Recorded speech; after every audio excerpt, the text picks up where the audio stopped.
Welcome back, beautiful people. This is another episode of An Untold Narrative. And today's guest is somebody who I've admired for a very long time. We were just chatting offline and we've been working together for a long time. David Rice, who I will make the statement of, who I believe is the greatest footwear designer on this planet. And I don't know if anybody's ever said that to you, but I truly believe it. I think your skill set across lifestyle and performance is just second to none. So I'm stoked to and jazzed up to talk to you today. David, what's cooking?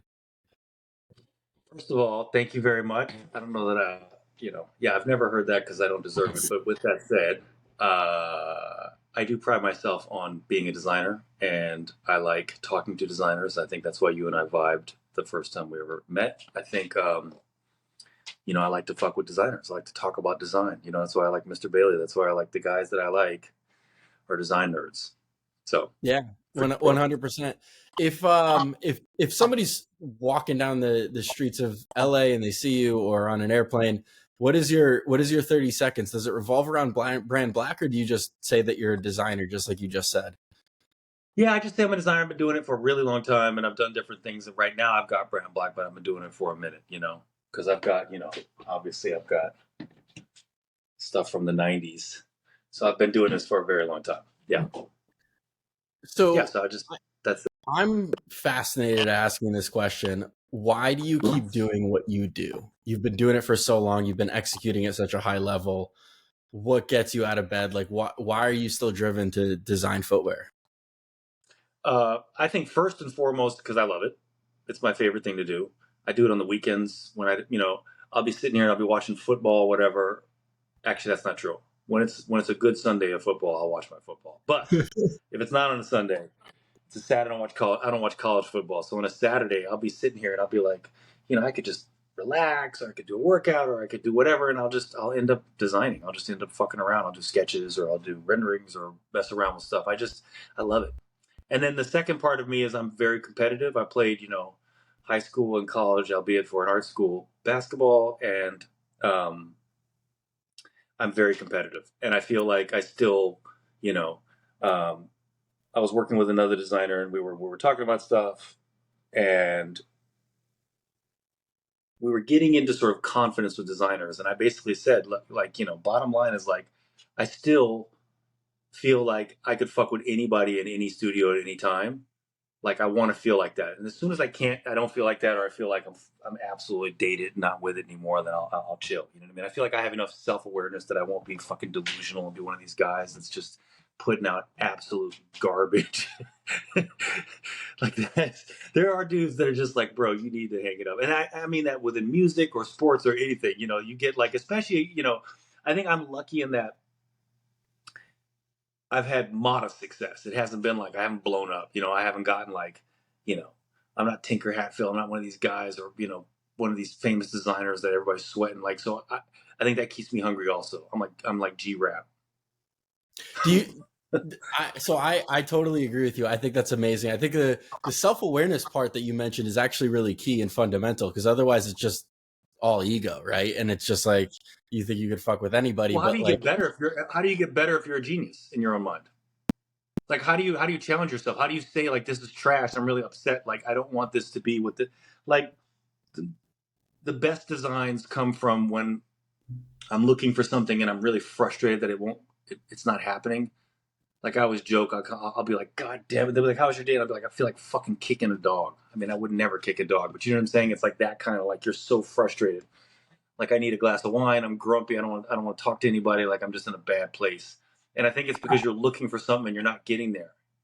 Yeah. how do you overcome that in your process, right? Like I know just from working with you, like you always push, this is what I admire, is you always push the limits of design. You're always trying to figure out a new way of doing something very conventional in a really beautiful aesthetic, but like functional, whether it's through manufacturing, whether it's through like combining different materials. Like how do you overcome that in your own process when you're super frustrated with it? You can't problem solve right now in this moment. Like how do you eventually break that barrier down? So it's funny you say, yeah, that's a good thing that I'm very happy to be an older designer in that regard, because when I was younger, I used to just try and force it. You pull all nighters, you do all this stuff. And man, I got to be honest with you, I can't think of a single all nighter that generated great work. Honestly, I think it's an absolute like there was so there was one guy in our studio at Adidas that was a fucking beast. His name was John Munns. He had gone to Art Center and he designed like all that crazy adventure stuff from like the late '90s, early 2000s. All those crazy feet you wear kind of boots and all that. That was all him. Um, a lot of it informed Yeezy for sure. Cool. And that motherfucker would be out of the studio at 6:30 at the latest, like the day before a design review. He'd be like, "Smell you later, fellas. My shit is tight." And guess what? It was. He just got it done, and like I don't know. I just feel like so. I guess that was a long way of me saying, look, I feel like now it's better just to like step away, come back. Also, I've got, I don't know if I'd say I'm spiritual. I am spiritual. I'm not religious. I would say that I definitely believe in sort of like God or whatever you want to say. Like you can sort of just put it out there like, I'm going to get this answer. I can't figure it out. It's going to come to me tomorrow. You're going to, it's going to come to me. It'll be given to me. And I'll just let it happen and just chill. The stepping away part I've also learned. So I'm 9, almost 10 years into this as well, a little bit shorter of a tenure than you are, but I've learned that also forcing it's just it doesn't come as fluidly or to the degree that you want it to ultimately, and stepping away and doing something else, whether that's creative or not, just like getting out in nature, whatever, as simple as it can be. You mentioned spirituality and believing in something else as a higher power. Have you always been that way, or is that something new? Because I've listened to a lot of really great creatives of late, and I think the spirituality thing may be a through line. I haven't played this thesis out completely, but also listening to a lot of people who have gone through like AA or anything, like one of the things is like finding a spiritual element in your life, regardless of religion, right? It's just something to believe in, to attach yourself to, and to balance yourself out. And I think it's fascinating that you said that. I agree with you 100%. I think, no, I wasn't particularly spiritual younger. And I think also if you are sort of a type A self motivator driven person, then I think oftentimes you can sort of be seduced by thinking that you're some genius and that you can create and shape everything with your own, I can do this. But it's like, I don't know.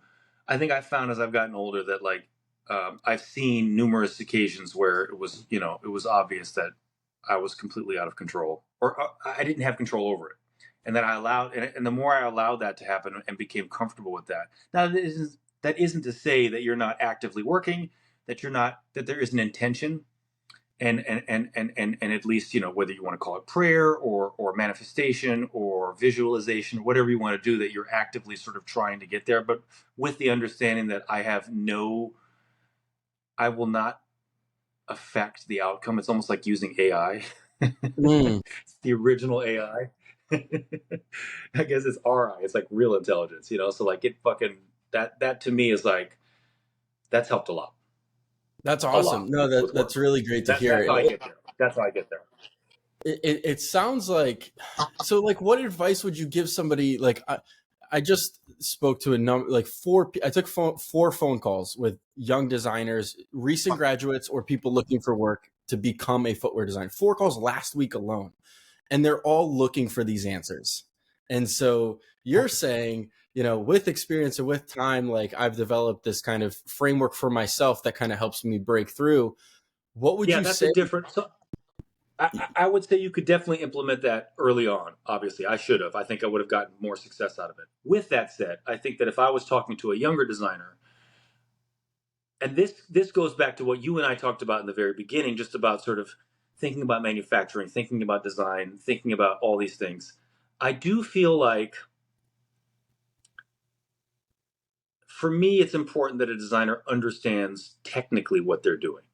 Mm, So it's not enough to just be some napkin sketching savant, because I think that on some levels that leads to a limitation of what you can do because you don't really understand what you're doing. You're just it's the difference between designing and styling. You're just mm, drawing pictures and hoping that they can be made, but there's no thought. It's why architects are so respected, right? Because architects see sort of, they have to understand how the structure is going to be used, how the structure is going to be made, and then they push within those parameters in ways that I think are much more interesting. And I think that the same applies to designs that are good. Whether you're talking about Bauhaus design, whether you're talking about Dieter Rams or whomever, when you can really push function and design at the same time, you're really something that's the most interesting to me. And I would say for most young designers, they need to focus on being as technical as possible and learning a lot about how this industry works and how things are made, and be curious as much as they are creative. That would be my biggest advice. You mentioned the balance of technicality and creativity, and that's obviously really where the kind of ethos of BrandBlack exists, is like this lifestyle performance brand. And it Not even really, as much as I would like. The truth of the matter is I don't have the dough to build the shit I can think of. Like, if you gave me access to the kitchen at Nike, man, listen, I would be wildin' in there. Because I tell you, if I meet suppliers, when I go to the material show or whatever, and I meet these suppliers, they'll start explaining to me, and I'll be like, I got it. yeah. I understand how you're doing it. I get it. It's this type of a mold, you're pushing this, whatever. I understand how things are made, and I can visualize. I think that's why, I worked with Vibram a lot of times early on certain technologies or ideas, because I can visualize very quickly how something's made. And I suspect that there have been the guys that I respect at Nike were like that. Like, they would give Tinker Hatfield or Eric Avar stuff early on and be like, figure it out. So those are the guys that I worship, that I wanted to be like. So I would say for most designers now, I feel like we're at a point where most of the design that I see coming out is just, they're like fashion designers. They're really pretty sketches, but they're not industrial designers. And ultimately, if you're a sneaker designer, you're an industrial designer. It's not good enough to just be drawn. For me personally, Do you think that I'm more interested in being a real designer. Do you think that the footwear design industry right now is at a weird place? I've been thinking about this a lot, of like that. To me, there hasn't been a brand, again, this is my personal bias, outside of maybe yours, that has really pushed the limits of the way that product can be created and really evoke emotion, right? I think that's like a key part, is like when I wear your guys' product down the street, like people, like their head turns and they're like, what brand is that? And I think that's a really special thing to capture. And I don't really see it amongst the legacy brands. I got to tell you something. So I'm going to be very self-deprecating. There's a reason why my brand doesn't do very well. My brand is small and it makes what it makes. I wish it made more. I will tell you that it's because, for all the reasons that designers love my brand, and when Billy and I speak to people at other companies, they're like, dude, your stuff is always on the inspiration boards at our studios, at all the company studios, whatever. That's great. Except the designers buy our shit more than real customers do. And I think the reason why you're seeing this sort of glut of creativity and boundary pushing is because the industry is just absolutely, it's so mature now. It was really wild and young. It was the Wild West when I was starting, Now it's like, it's just run by marketing guys. And now they have metrics. And so, what's unfortunate about using data is that data can only tell you historical things. It can't really, it can't talk about paradigm shifts and things like that. I mean, maybe AI can get there, but we're not there yet. So I feel like a lot of creativity is just not happening at these studios. And the customers kind of grown up, like that's all they expect. Yeah, that's my negative view of the industry right now. They don't even want better. I agree. There's like a lack of individuality, and there's a lack of, supporting. I mean, if your whole if your whole sense of self is based off of what I see on Instagram or TikTok that shows me what I should buy, then why are you going to try some wild shit you've never seen before? Yeah. Buy whatever you're fucking told to buy. It's usually an Air Force One or an Adidas. Or the new Jordan drop, it's the new Jordan fucking, whatever, curry powder, whatever. They fucking, whatever. It's just it's a thing. It's an item. It doesn't, it's not like the old days when I would open the Nike catalog and lose my fucking mind. I'd be like, whoa, what am I looking? I don't even know how they made this. I don't even know what this is. Like, are these all molded? Is this like, it would blow your mind. And I feel like those days, but the same, think about iPhones. Remember how exciting those used to be? Like the iPhone 15 came out. Did anybody even look at that event? No. I didn't. Nope. Right? The old days, you'd be so pumped. You'd be like, dude, when's the iPhone coming out? I can't wait to see it. Now you get Is a new that color. is that why you still get up out of bed every day to run your own brand, because you believe in that thought process of trying to push the boundaries with, even though you're strapped for cash? You once mentioned that you once offhanded comment, you were like, no, I work for a nonprofit, that's why we don't make money. Exactly. Exactly. Yeah, dude. I mean, yeah, for sure. I fucking love it. I love what I do. That's it.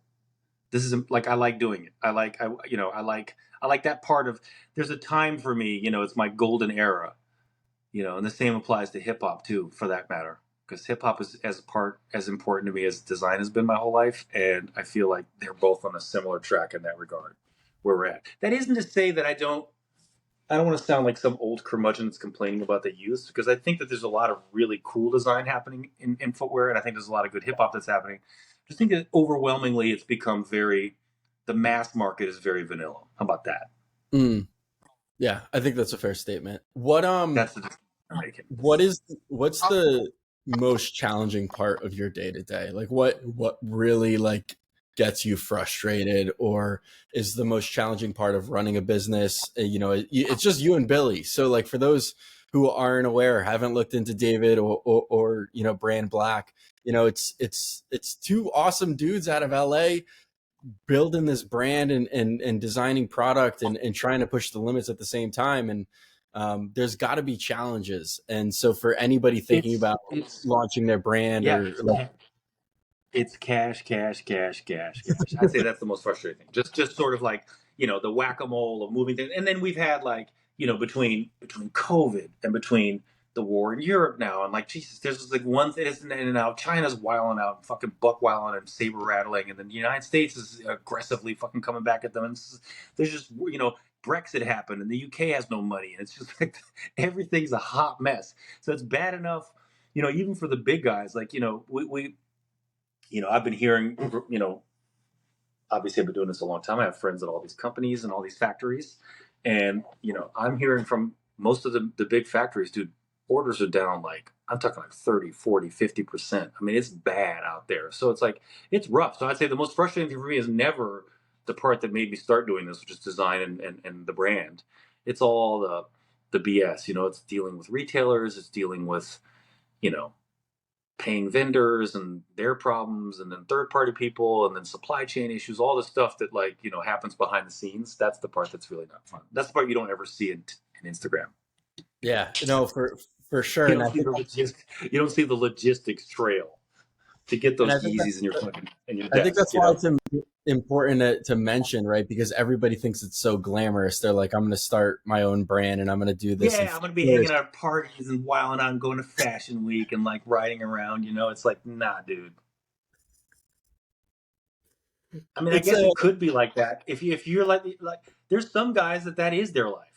Like Salehi is legitimately that is his life. His life is now that is not to say that he doesn't work like an animal to get there, but he doesn't have to deal with the other stuff because that's not the space that he's in. The space he's in is as a sort of genius designer that can do whatever the fuck he feels like doing. So like he doesn't have to deal with any of that stuff. how you mentioned Salehi. You guys did drop a sneaker with him. Talk through that process. If I don't know if you've ever had a chance to speak on it. I know you launched it at Paris Fashion Week, I think last year. Talk about Yeah, that process a little bit. it was it was good. I think I reached out to him because I felt like I talked about design nerds and people that are really into design, and I felt like he was one of the guys of the modern era. I like Joe Freshgoods. There's guys I like, but I felt like he really sort of was everything I like about a designer. So the process was nice. It was also it was cool because he's got a very different process than mine. It's a lot more laid back, seemingly, until like you see like the level of intensity and detail with everything, and then it's like, oh, it's not laid back at all. He's just got a different cadence, which Mm. I thought was a real eye opener, and it was a nice experience, and it was good to I think one of the things that's not talked about with collaborations that's interesting is I think one of the things I love about music is that people can vibe off each other. You know, like when you're hearing a live band and they're getting into like, you know, whether it's I like salsa, like you hear the '70s New Yorican salsa and they start fucking turning up. It just it's a thing and it's like alive and it's like bigger than them and it's like a and I do like that about I feel like designers work in our own bubble a lot, you know, and it's kind of cool. Collaboration is one of the few opportunities. It's one of the things that I lament about, you know, COVID, everybody working from home now. It's like, yeah, that's great, bro, but it's kind of cool to like work in an office and like get ideas from other creatives and like have, you know, an agora, a creative community. That's kind of lost. So that's one of the nice things about working with creatives. Do you because of that and kind of it opening up like that different perspective for you, do you guys plan on doing other collaborations? Like you've been super selective in my opinion over the years, and you know, even you know, you signed an athlete or two over the years, but it's been few and far between, and so it's primarily been just your brand versus collaborations. Is that model going to shift at all, or have you looked at that? No, we'll always do collaborations. We're just very judicious about who we work with and why we work with them. And if it doesn't Hmm. feel appropriate, if it just feels like, you know, like I said, so much of the industry is just marketing driven, just bullshit. It's just like, you know, let's attach ourselves. It's like, you know, whatever. It's like, you know, what should I do this week? Like, who's hot this week? Should I do a sexy red BrandBlack shoe because she's, you know, she's got a hot song, or should I do the fucking Ice Spice fucking brand? Like, it's just like everything now is like so like deliberate and sort of marketing driven. Like, you know, save that for like tent post movies. That's not Hmm. what we're gonna do. So, with that said, we have some really good ones coming up. We have some exciting ones coming up. Actually, we have one of my favorite brands we're doing one with that's coming. I'm And it, teasing like actually the rap jacket. I'm gonna obviously try to pry something out of you. Is there anything that you can maybe tease or share? I can't tell you about that one. I can tell you that that one is it's coming. It's one of my favorite brands. They what can I tell you about this brand? The only hint I'll give you is that this brand makes everything from technical outerwear to actually technical footwear to tactical footwear for the actual U.S. military. I'll leave it at that. Okay, that is We're doing a cool collab with them, and then your alma mater, Vibram. of We're course, we're gonna be we're redoing we're doing our version of the Five Fingers, which is which I super think is going to exciting. be interesting. Yeah, and without going too much into it, you know, knowing my nerd design side of things, I didn't want it to be. Felt like so many of the Five Fingers collabs have almost been sort of like, as the Brits say, taking the piss out of it. You know what I mean? Like let's put toenails on it and let's paint the toenails. Let's make it out of gorilla fur. It's just like, all right, like how like you know what I mean? Like how long do you have to be like, you know, do I amuse you like a clown? Like how long does it have to go before I fucking punch It your goddamn face in? Like it's kind of like the, but enough. it's isn't it kind of like the mischief model a little bit of like that's kind of where they Yeah, pun but intended throw the look, line. listen. Again, these are, you know, the opinions that you hear are strictly my opinions and no one else's. So you can believe whatever you want. Like, that is not for me. That is not my thing. I am not trying to. That's just not what I do. It's not what I'm into. I'll leave it at that. Got it. So with Speaking, that said, those collaborations that are sort of the same. How about this? Even with an art. So I love art. That's like a Marcel Duchamp idea, right? It's like, you know, I'm going to take a urinal and shit on everybody and bring it, no pun intended, or bring a urinal and be like, this is art. It's so funny. I'm sticking a finger at all the art people. It's just like, all right, I get it. It's like, it's amusing. It's like, it's a clever sort of intellectual, you know, we could have a philosophy class about that. Do I want to fucking look at it, or do I find it, does it move me in any way? I suppose it makes some statement, but that kind of art doesn't interest me. You know, I'm not into, um,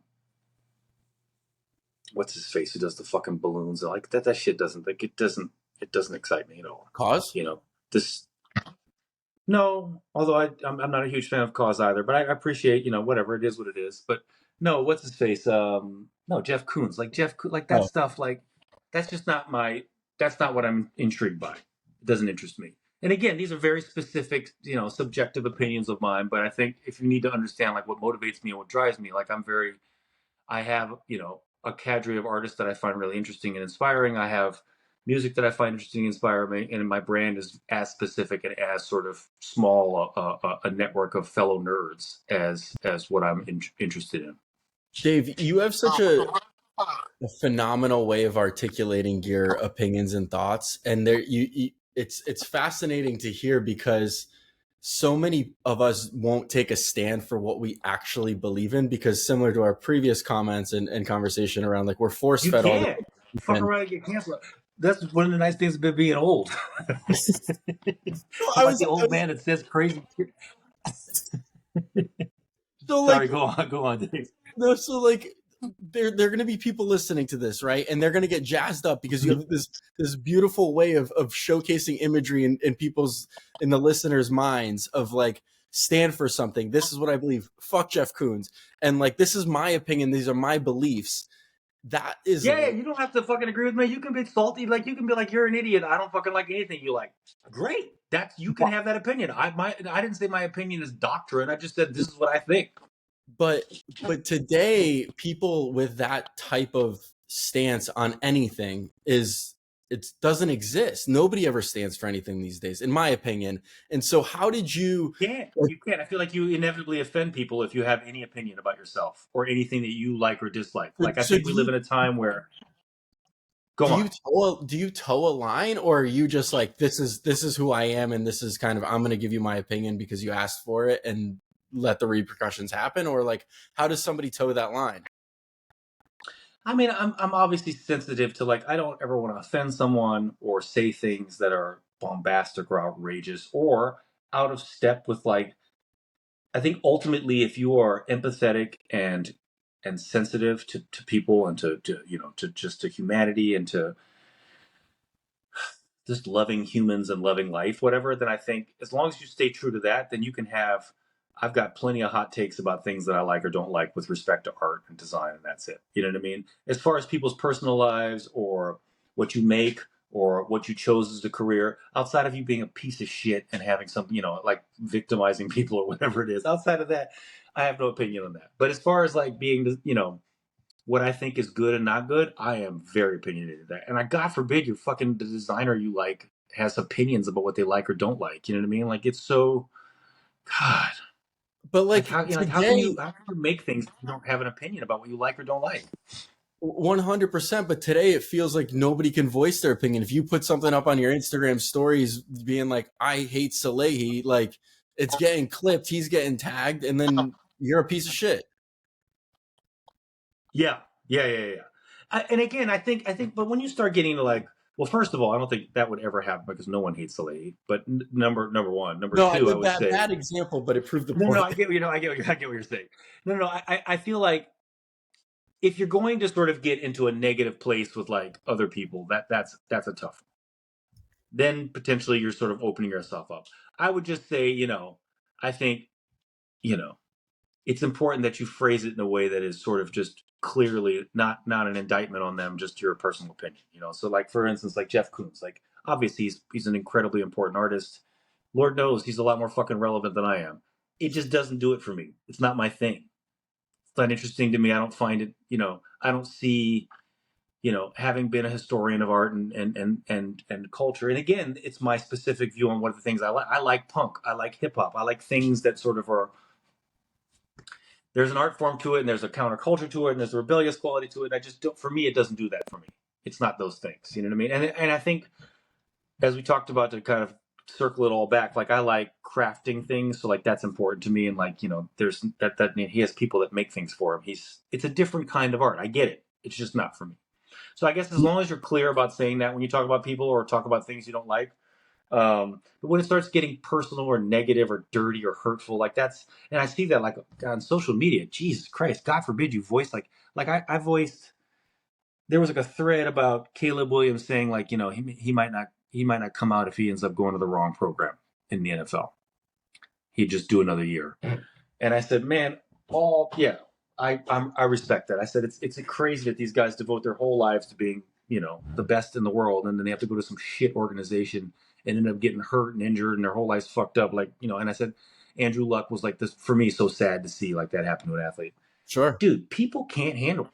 People were writing mean shit. One guy was just like, well, I don't know what you're trying to do with your lame brand. Why don't you stick to that and kill yourself or something like that? I was like, damn, bro, I was just talking about like him staying another year in school, but I guess it's like people get real negative. So I guess don't go into that space, but you can have an opinion about things. Just don't be a fucking psycho about it.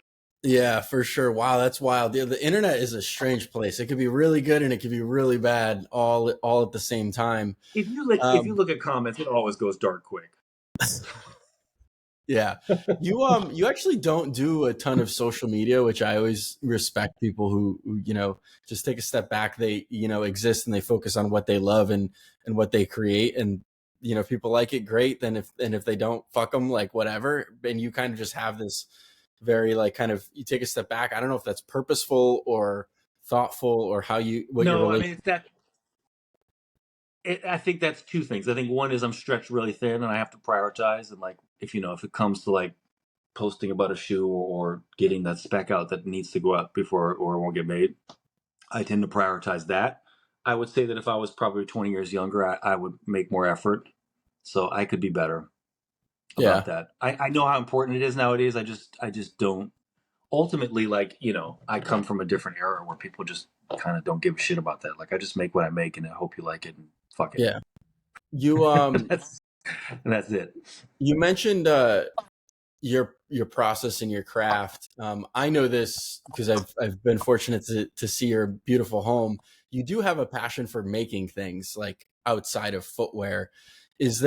What do you think about the balance of creativity? Does like making things or doing things around the house or I know Billy surfs or whatever it is, like, do you believe in that balancing act of, or do you just like think that somebody can be the best at their craft if they just hone in on one thing? Or do you think there's value in offsetting creativity in other avenues? Yeah, I feel like you need some perspective. I think that it's the most interesting innovations have usually come from other industries. So I think it's Mhm. important that you have other interests for sure.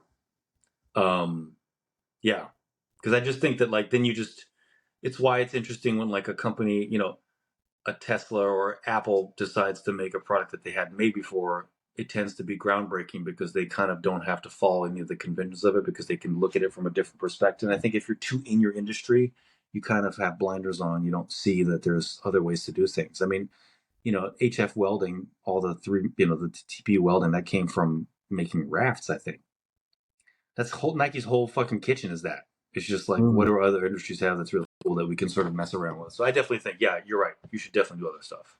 So do you extract, the conversation around, inspiration for footwear? Do you focus in on other industries as like a core kind of thesis around BrandBlack? Like, do you look at the automotive industry or other programs or things like that Well, I to went to school for car design. right? I went to school for automobile design. So that's obviously always something I'm looking at. I think I look at architecture. I look at fashion design. I look at pottery design. I look at just what's like furniture making. All of that I think can inform you for sure. I try and I think I'm just interested in all things aesthetic. So I tend to Mm. sort of, go on Pinterest or just look at stuff and just kind of nerd out and go into especially if I get high, you smoke weed or eat an edible, whatever, then you'll just fucking spend 2 hours looking at some crazy, you go in a rabbit hole of like, I don't know, whatever, molded table lamps.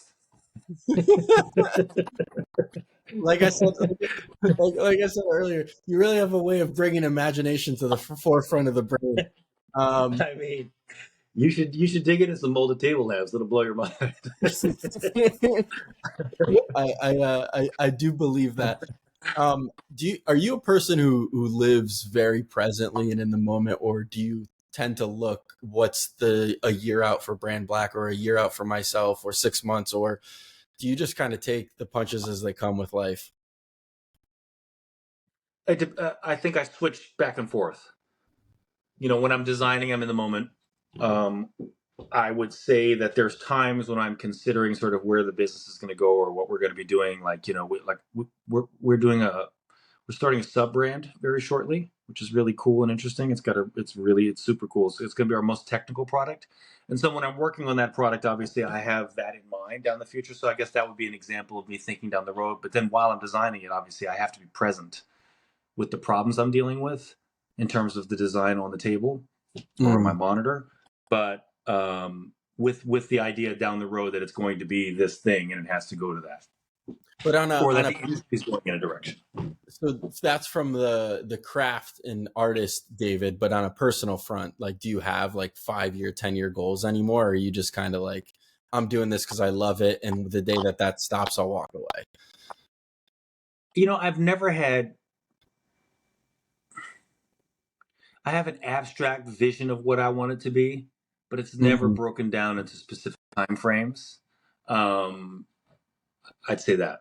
And then more recently, like, if we're trying to get a deal done or a collaboration done or whatever, then I'll visualize those things, and I guess there'll be some sense of time on it, but never that specific.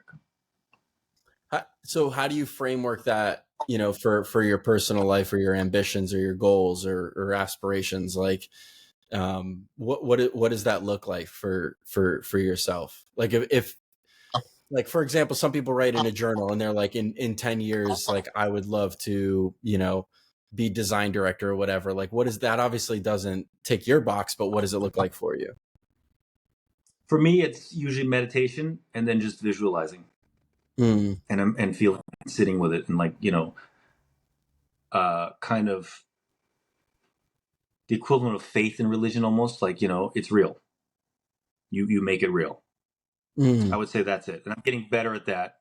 I wouldn't say in terms of the results just yet, but in terms of sort of, yeah, I would say short term with the results as well, like sort of like visualizing it and then having it happen. I think that's an important thing. I think that's something that I think humankind in general has gotten a lot better at recently. Wouldn't you say? Like, people are a lot more in tune with that than they used to be. I personally am, for sure. And I think it's come a long way over the past 3 years. Like, people know about that now. I feel like, outside of like pro athletes, winning a Super Bowl and going like that or doing some moves, like, people didn't really have a connection with how you could turn sort of a sense of faith with respect to whatever you're into and manifest things with it. I find that very interesting. Yeah, no, it's come a long way. I mean, now you have people who believe in crystals and turning on salt lamps and what that leads to. And it's shifted, right? Like, when I was growing up, it was Jehovah's Witnesses knocking on your door. And now it's like people shoving crystals and rocks down their pockets. It's like, whatever you want to believe in. Like, there's a great line in it's a Woody Allen movie, Husbands and Wives, and it's with Tony Pollak, who's a great director too, and they're at a party, and he's got like this, like, he's like 60 and he's got this like 20-year-old girlfriend, and he brings her to this party. This is like in the 70s, and they're at this party, whatever, and they get into a huge fight, and his beef with her is, he goes, "We're trying to have an adult conversation, you're talking about fucking crystals." He's so mad. He's so mad that she's talking about crystals. Like, it's so dumb to him. So yes, times have definitely changed. Yeah, it's come a long way. Well, It's come a long way. dude, I'm really excited. Thank you for sharing a few nuggets of information around the BrandBlack ecosystem and kind of what people can look forward to. I didn't know about this sub brand that you guys are dropping. That's a little bit more technical. I hope it features apparel and not just footwear, because I love your guys' apparel. I know you stopped doing it. I know you extracted it. I don't know if you can. We're actually, we're working, not right away, but that's something we're working on as well. Good. Every time I wear your guys', I think you have like some sale technology or something like that. Every time I wear these white and blue and orange pants. Oh yeah. The crazy. I remember that gear. Yeah, it was like aqua black with neon red. Yeah. Everyone's like, "What the fuck are you wearing?" And I'm like, "Dude, I love these things." I love it. So thanks for sharing all of that. If there's anything, is there anything specific that's been on the top of your brain for a long time that, you haven't been able to articulate or express, or something that's at the top of your mind that you want to share with people, whether it's a designer listening, that's a piece of advice to them, or, just any. I do. I do. I would say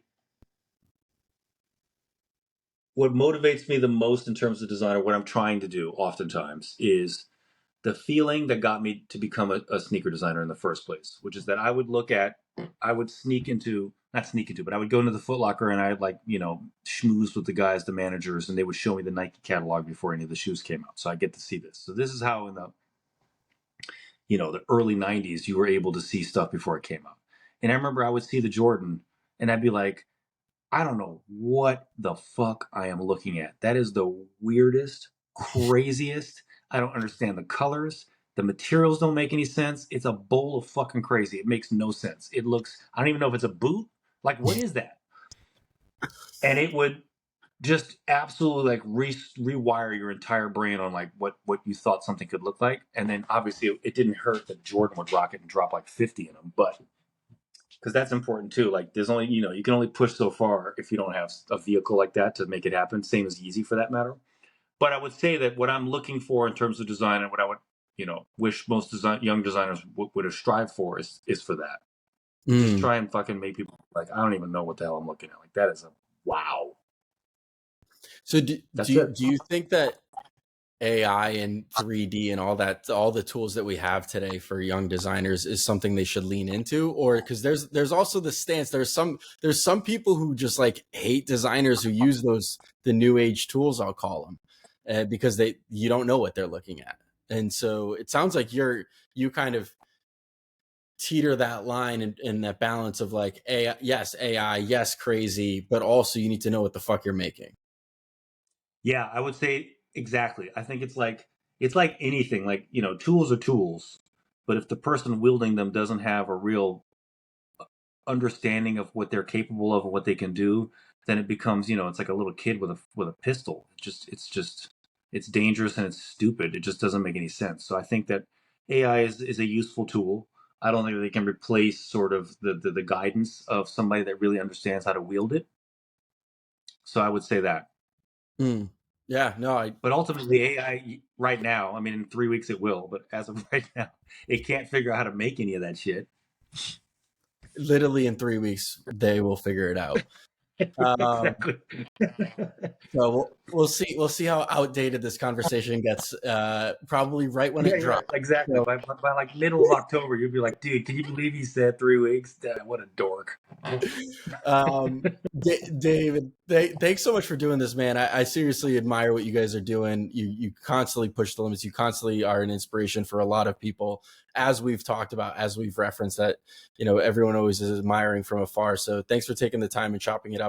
Where if people want to like reach out to you, talk to you, are you an open book? Like, do you answer your DMs? How do you live on social? I answer all my DMs. That's good to know. So at D Rice. At D Rice. And I will talk. Also, the industry thinks it's David Raysee. I've heard that 90% of the time versus Rice. It is officially David Rice, correct? It's Rice. It's a French. It's Rice. It's David Rice. It's a very French name. Yeah, I was born in France, so that's why. Yeah. It makes a lot. But no one gets that, so I'll take whatever. I've gotten Raysee, Race, whatever. Americans aren't really great with the old foreign language pronunciation. Not really our strong point. No, it's not. Well, thanks for doing this. Channel Versace, you know how we do. Yeah, we butcher everything. But thanks for hopping on and spending some time and educating people on what you guys do. Thank you, David. Always appreciate